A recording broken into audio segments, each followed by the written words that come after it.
Historically, we crushed beans primarily to get meal for animal feed, and we had to figure out what to do with the resulting vegetable oil. Now the situation is somewhat reversed. Low carbon fuel standards and federal tax incentives have created a market for soybean oil to replace a certain amount of traditional diesel fuel because soybean oil is lower in carbon and more sustainable. Soybean oil or renewable diesel is also favorable to biodiesel, which still requires blending with actual petroleum. Demand for animal feed hasn't changed, but the oil now represents a larger percentage of the value extracted from a soybean. Today, about half of all soybean oil produced domestically goes towards clean fuel production, and it tends to move by rail because the hauls are long, originating in the Midwest and often traveling to both California and the Gulf Coast.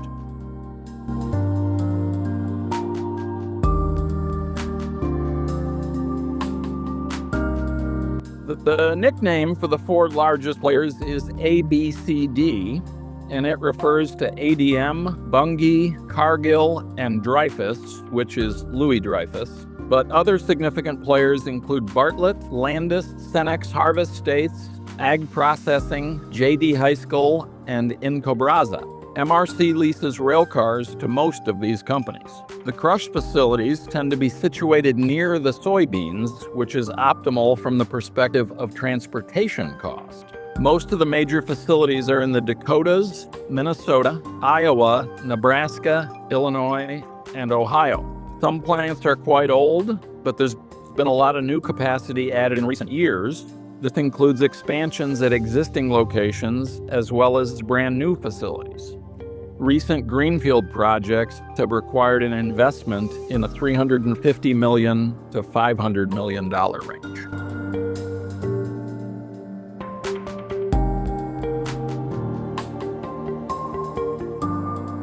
There are two basic car types in the soy crush space: 29,000-gallon AAR 211 tank cars to haul vegetable oil, and gravity-covered hoppers ranging from 5,600 to 5,800 cubic feet to haul soybean meal.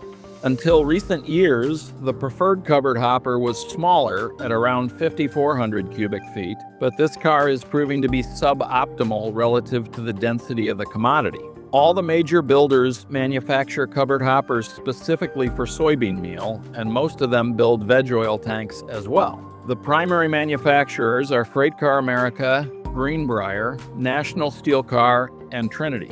The most recent covered hopper designs for soybean meal are lighter and shorter than prior versions. The lighter empty car weight gives the shipper a couple extra tons of payload in each car, while the shorter car length allows them to fit more cars in a unit train or on a rail siding. The latest covered hopper designs are all 3-pocket instead of 4-pocket, resulting in easier unloading, lower costs for maintaining gates, and the aforementioned lower tare weight.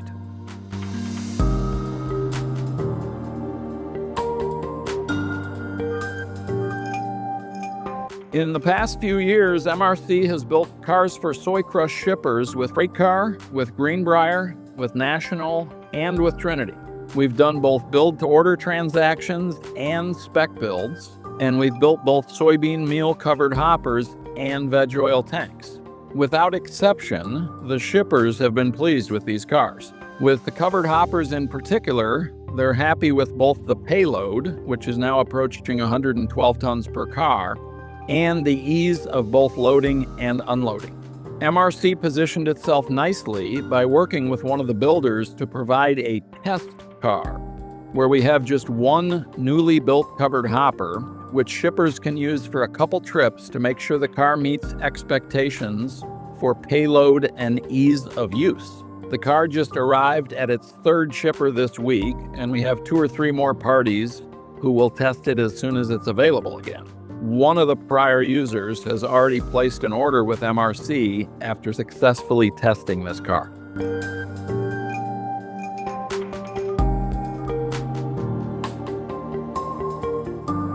It remains unclear, but we're optimistic, and the railcar builders appear optimistic as well.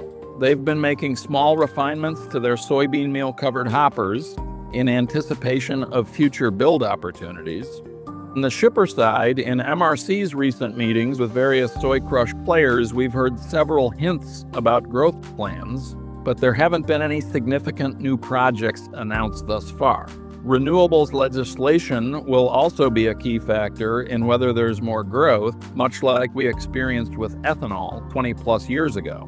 For now, crush margins have been terrific, and this also favors growth.